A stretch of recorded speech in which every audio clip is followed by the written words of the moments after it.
1969, the moment that changed history.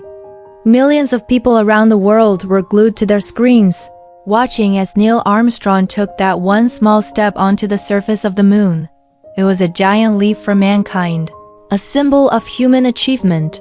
But ever since that monumental day, one question has stubbornly refused to die. Was it real? Or was it the greatest show ever staged? Today, we're peeling back the layers of history to uncover the evidence, the secrets, and the claims that they never wanted you to question. So why do so many people believe it was all an elaborate fake? To understand that, we need to go back to the time it happened. The moon landing took place at the height of the Cold War. The United States and the Soviet Union were locked in a fierce, high-stakes race for technological and ideological dominance. It was a battle for the hearts and minds of the world, and space was the ultimate frontier. Many believed the pressure on America to win this space race was so immense that they would do anything to claim victory.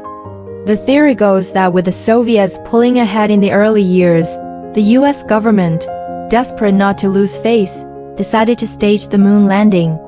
This would not only secure a symbolic win, but also justify the massive budget allocated to NASA. They needed to prove their superiority, and faking it might have seemed like the only way to guarantee success before their rivals could get there. The world was watching, and failure was simply not an option. Let's dive into the evidence that fuels these theories, starting with one of the most famous arguments, the strange shadows.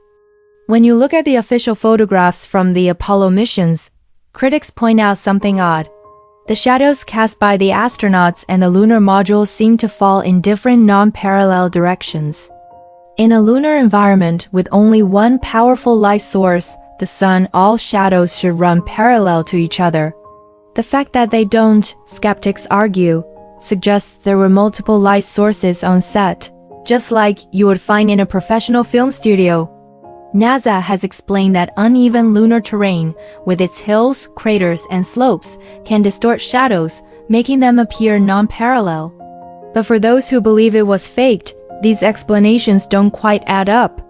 To them, the crisscrossing shadows are a dead giveaway, a production mistake that exposes the entire event as a Hollywood-style fabrication. Next up, the waving flag. In the iconic footage, the American flag planted on the moon's surface appears to ripple and flutter. But wait a minute. There's no air on the moon. So, how could a flag wave in a vacuum?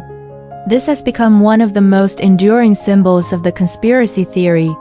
NASA's explanation is that the flag was mounted on a telescopic pole with a horizontal bar along the top to make it fly. The waving motion, they say, was caused by the astronauts twisting and turning the flagpole to plant it firmly into the lunar soil. Once they let go, the ripples continued for a moment due to the momentum they created, much like a pendulum swinging. However, skeptics are not convinced. They argue the movement looks too much like a gentle breeze blowing across a fabric, something that is absolutely impossible in the vacuum of space. Was it just physics in action, or was it a draft from an air conditioner on a secret film set? Another piece of visual evidence that has puzzled people for decades is the sky. In all the photos and videos from the lunar surface, the sky is completely black. There are no stars, not a single one. Critics find this highly suspicious. With no atmosphere to obscure the view, the stars should have been brighter and clearer than ever seen from Earth. So where were they? Some believe that NASA simply forgot to add them to their fabricated backdrop. The official response from NASA is that the lunar surface was brightly lit by the sun, and the astronauts' spacesuits were a brilliant white. To capture a clear image of the astronauts and the landscape, the cameras had to be set with a fast shutter speed and a small aperture. These settings were perfect for the bright foreground, but were not sensitive enough to capture the faint light of the distant stars. Conspiracy theorists, however, argue that this doesn't fully explain the complete absence of any celestial bodies. Perhaps one of the most compelling and strangest parts of this whole story is the case of the missing files. In 2006, NASA made a shocking admission.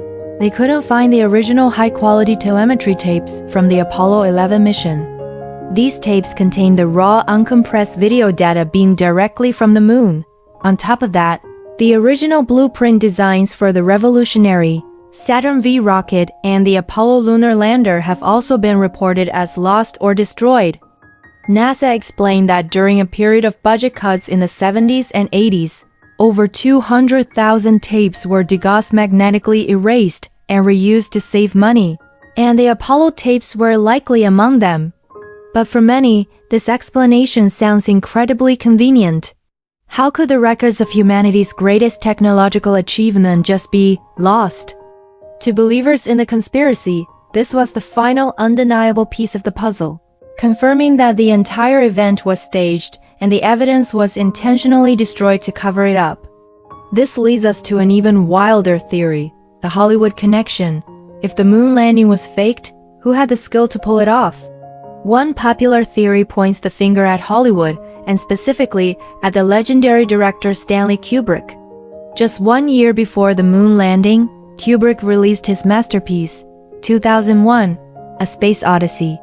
The film was celebrated for its groundbreaking and stunningly realistic depiction of space travel. The special effects were so convincing that some believe NASA secretly hired Kubrick and his team to apply their cinematic magic to a staged moon landing. Proponents of this theory claim to have found subtle clues hidden in Kubrick's later films, like The Shining, supposedly confessing his involvement. While there's no concrete evidence to support this, the idea that the government would turn to the best filmmakers in the world to create the ultimate illusion remains a powerful and intriguing part of the conspiracy lore. So after looking at all these claims, what really happened? Was the moon landing fake, or was it real? The overwhelming scientific consensus, backed by tons of evidence from multiple countries and independent organizations, is that we did, in fact, land on the moon. Geologists have studied the 842 pounds of moon rocks brought back by the Apollo missions, and their composition is unlike anything found on Earth. Retroreflectors placed on the moon by astronauts are still used today by observatories around the world to bounce lasers off the lunar surface. And yet, the questions remain. The strange shadows, the waving flag, the missing stars, and the lost tapes all keep the conspiracy alive. The story remains divided, a fascinating clash between hard evidence and unshakable belief. One thing is certain, the moon landing remains one of the most compelling and debated mysteries in modern history. It forces us to question what we see and what we're told. So, what do you believe? Was it a triumph of human spirit or the most elaborate deception ever conceived? Let me know your thoughts down in the comments. And if you want to explore more hidden truths and unsolved mysteries, make sure to subscribe. The search for answers never ends.